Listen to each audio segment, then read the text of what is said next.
Hi, today we're decluttering and we're only decluttering our own things, our own clothes, our own personal possessions, our own creams, our own, you know, drawers. That will be what we're doing.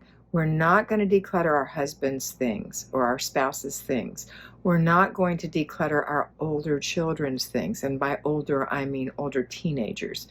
You might help younger children and you might do it for little children.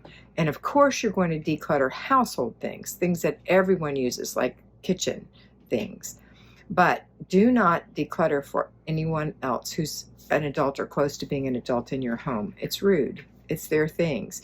But you can tell them, I don't want these things in the living room. This is a shared space. So I'm going to make a place for you, or you make a place for you in our bedroom that, remembering it's our shared space too, is your side of the room or your side of the closet. I hope this helps you, and I hope you make it a great day.